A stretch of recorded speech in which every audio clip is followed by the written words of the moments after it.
So this is the platform that we want to start from, that when we're talking about productivity, when we're talking about success, what we're going to be looking at is the internal component of the action. When we're talking about the internal part of action, there's two modes of relating to our action. I'm just going to use two phrases here, impulsive and intellectual. So impulsive, we've already covered in other examples. So what was the example that we used when we're trying to distinguish mind from intellect? There's a simple example that we used. You hold a sweet out to a diabetic. All right, so if the person is impulsive, it means that the mind determines the choice. Oh, I like sweets. It's the mind that has a preference, a liking, a desire, a feeling towards sweets. An impulsive person chooses the sweet. An intellectual person is when the intellect's discrimination guides the action. So we use that same example. That's a sweet, it's full of sugar, we have diabetes. If we eat it, we're going to get sick, therefore I should say no. Objective measurement, or objective analysis of the environment. Then a chain of reasoning and a conclusion. This is how we guide, govern, and control the mind. So we guide the mind through this process of discrimination, which is the function of the intellect. The other word that we've used to define this intellect guiding mind is objectivity. So this is exactly how we want to be functioning in our work and all of our activities in order to gain success. If we're impulsive, then you eat the sweet. You gain the enjoyment of the sweet. That's the thing that you gain. What else do you gain? Sickness, illness, poor health. So what's your productivity measure then? What went into it? What it went into it was the effort to eat the sweet, plus the sweet, and so on and so forth. What was the output?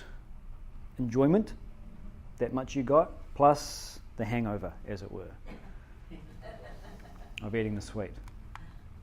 So what we're saying here is that when we are impulsive, we are reducing our efficiency, we're reducing our productivity, we're eliminating success. Because the mind does not know the cause-effect relationships between where I am now and where I want to go. It just knows what I like. The diabetic wants to go towards good health. Of course he does, of course she does. The mind doesn't know the cause-effect relationships. The mind just likes what it likes. It's like a child. It is the intellect which has the capacity for understanding. If I eat sweets, I get sick. Very, very simple idea. But the same fundamental principle is functioning in all of the domains of our experience, however sophisticated or complex they are. So he gives another definition of objectivity, and this is from one of the books. So we all have multiple roles. Right? At one time you are a father and a husband when you're in the home. Then you go to your workplace and you are a boss and a colleague. In your workplace you have multiple roles. You are both a subordinate to your boss and you are the leader to your subordinates. So you're both at the same time, and you're a colleague to all of those at the same level of management. So we have multiple roles as an individual. The problem is that when we lack objectivity, what happens is that the stuff that happens at home, we drag to work with us, and the stuff that happens at work, we drag back home with us. And so while I'm supposed to be focusing on what I'm doing here at home, which is interacting with my family, being the father, being the mother, being the son, being the daughter, being whatever it is, my mind is elsewhere. This is not objectivity. This is the opposite of objectivity. We are not choosing the location of our attention. Because when I'm at the workplace, when I'm at the home, I want my attention to be in the home. When I'm at the workplace, I want my attention to be in the workplace. Why is it not there?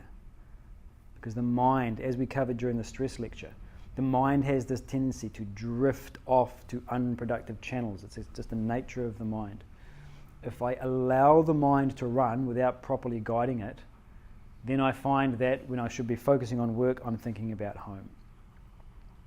So there's a reduction in the efficiency of action. We'll get onto this more when we talk about concentration.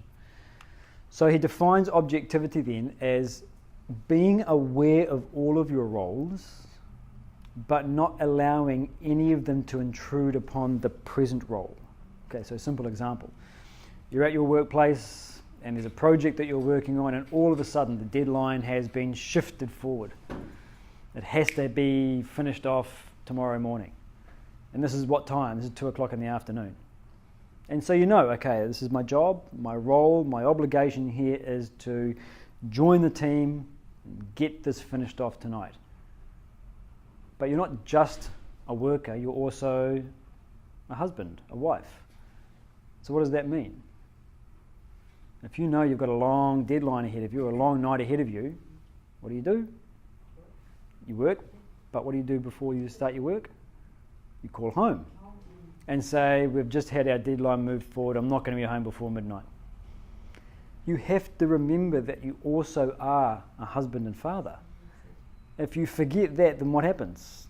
6 o'clock rolls around, 7, 8, 9, 10 o'clock rolls around, you're still not home. Your spouse has called the police, your parents are worried, your kids are worried, because you've neglected your obligation as a father, as a husband, to call home. This is, again, it's a very, very simple example. None of us would actually forget that. Well, there might be the odd person that forgets it, but not many people would forget to make that call. But again, the same principle is functioning. So objectivity is this beautiful definition of whatever our roles are, is never forgetting any of them, but not allowing any of them to intrude on the present action. So this is the definition of objectivity. The question, of course, is how do we gain objectivity?